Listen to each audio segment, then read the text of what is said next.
Fala galera, tudo bem? Tá começando mais um vídeo do canal e hoje eu vou falar sobre a maior revolução do século XX, que mudou o mundo e toda a história da Rússia, que foi a Revolução Russa de 1905 e a Revolução Russa de 1917. A Rússia era governada por um certo tipo de imperador, que era o czar. Esse czar era o Nicolau II. Havia constantes manifestações contra esse czar, mas a repressão dele contra o povo russo era enorme. Então muitos o não afrontavam. A Rússia estava passando por um processo de modernização, de industrialização, já que a sua população antigamente era 80% camponesa. Então eles viviam em fazendas, não nos centros urbanos da cidade. Se engana quem acha que alguém era feliz nesse governo. Quem era só feliz era o czar. Os burgueses, até mesmo os burgueses detentores dos meios de produção, eles não encontravam vida fácil com Nicolau governando a Rússia. Em um domingo, no dia 22 de janeiro de 1905, houve uma grande manifestação contra o czar e as suas políticas. A cidade de São Petersburgo, na Rússia, foi o local concentrado para a manifestação e era onde o governo se concentrava. A multidão, porém, não sabia que o czar não se encontrava no palácio e estava em um compromisso internacional.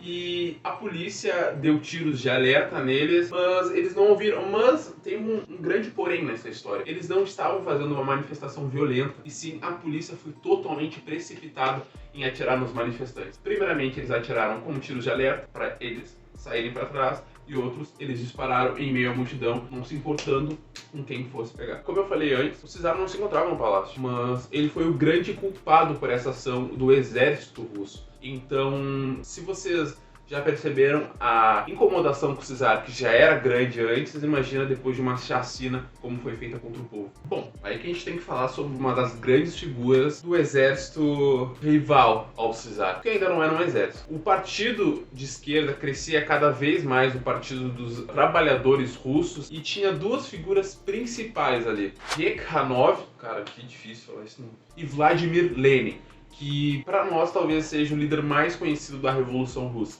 O partido, que era dos operários, o Partido Operário Social Democrata, se dividiu em duas vertentes. Uma, Lenin, o mais radical, inspirado por medidas socialistas, já que ele era um grande fã de Karl Marx, e também do outro lado, Plekhanov criou outra vertente. Essas vertentes seriam conhecidas como bolcheviques, os vermelhos, e mencheviques, os brancos. Os mencheviques se destacavam dos bolcheviques liderados por Lenin. Os mencheviques tinham a sua política de a democracia ainda existiria e a industrialização. Em contrapartida, os bolcheviques queriam uma revolução socialista e uma sociedade mais igualitária aos russos. O czar ainda era o governante, e ele, não contente com toda a insatisfação, ele foi fazer uma coisa que foi a sua carta de morte, que foi ter entrado na Primeira Guerra Mundial. Além da falta de recursos que o povo russo se encontrava, porque numa guerra a fartura de recursos não existe, e além disso, da escassez de recursos, ele também sofreu derrotas pesadas pro exército alemão, que era o grande inimigo da Rússia até ali. Obviamente, essa pobreza que assolou a Rússia, que já não era um país rico, provocou mais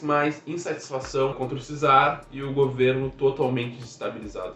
Em março de 1917, as forças de oposição liberais, conservadores e socialistas, lado a lado, depuseram um governo de czar, acabando com a dinastia dos Romanov. Então, para assumir a Rússia, quem assumiria? Já que seriam tantas opiniões diversas ali. Seria um governo provisório, liderado por alguns que não agradavam Lenin. Sofrendo pressões e represálias, o governo anistiou alguns presos políticos e falou que não ia os condená-los à morte. De volta à Rússia, os bolcheviques, liderados por Lenin, como eu já tinha falado anteriormente, e uma grande figura dessa Revolução Russa, que foi Leon Trotsky, eles voltaram para a Rússia, já não mais exilados, organizaram um congresso onde falava sobre o pão e a terra. Pão, o alimento, e a terra para os trabalhadores conseguirem produzir o seu pão e a sua riqueza, com um grande lema: todo o poder aos sovietes. No dia 7 de novembro, 25 no calendário gregoriano, que era o calendário usado pela Rússia, os operários, liderados por Lenin,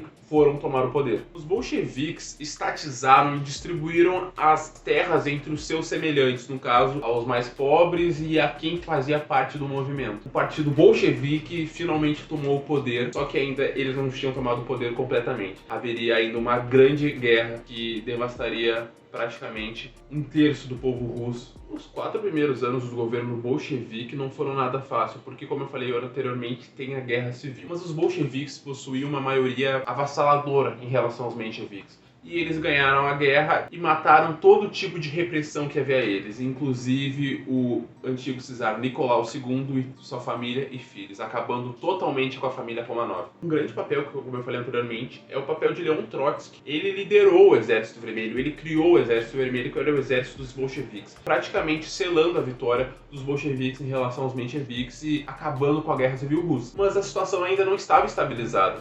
A Guerra Civil abalou profundamente a vida e a economia dos russos e a Rússia estava afundada de novo em uma miséria absurda. Para restaurar de novo a economia, foi criado uma coisa que vocês já viram no colégio, ou se vocês não viram, vocês vão ver agora, que é a NEP, Nova Política Econômica. Pressupunha que eles deveriam adotar algumas políticas do capitalismo de novo para dar 2 passos para o socialismo. Então, nós daremos um passo para trás para depois avançarmos 2 para a frente, dito por Lenin. Bom, o Lenin, ele sofreu um aneurisma cerebral e morreu. Ele já estava afastado do governo e a liderança ficaria entre os 2 rivais políticos, que seria Leon Trotsky e Joseph Stalin. A ideia de Trotsky era espalhar o comunismo por todo o planeta, enquanto Stalin queria consolidar o comunismo na União da República Socialista Soviética, que foi criada em 1924. O socialismo não era mais só parte da Rússia, e sim parte dos seus estados satélites, como a Bielorrússia e a Ucrânia. Obviamente, Lenin morreu e o poder ficaria entre esses 2 que eram os principais líderes. E Trotsky acabou perdendo por não ter a força suficiente com o exército soviético e fugiu, se exilou aqui no México, como no filme da Frida Kahlo. Sabemos que ele teve um romance com ela. E Joseph Stalin governou a União Soviética por anos. Inclusive, passou a Segunda Guerra Mundial inteira governando a União das Repúblicas Socialistas Soviéticas e foi um dos principais responsáveis por eles terem sagrado a vitória sobre o exército alemão. O que se constata sobre a Revolução Russa? O primeiro país da história a ser comunista foi a Rússia, a União das Repúblicas Socialistas Soviéticas posteriormente, porque Lenin havia certos ideais e alguns afirmam que se Lenin tivesse ficado no comando da União Soviética, não tivesse morrido, o socialismo sim teria dado certo. A Revolução Russa provou para nós que, sim, todo barulho que os trabalhadores fizerem é necessário porque eles são a maioria. E foi a maioria derrotando os mencheviques e anteriormente o czar. Eu espero que vocês tenham gostado do vídeo. Se inscrevam, curtam, comentem. E é isso, galera. Muito obrigado. Tchau, tchau.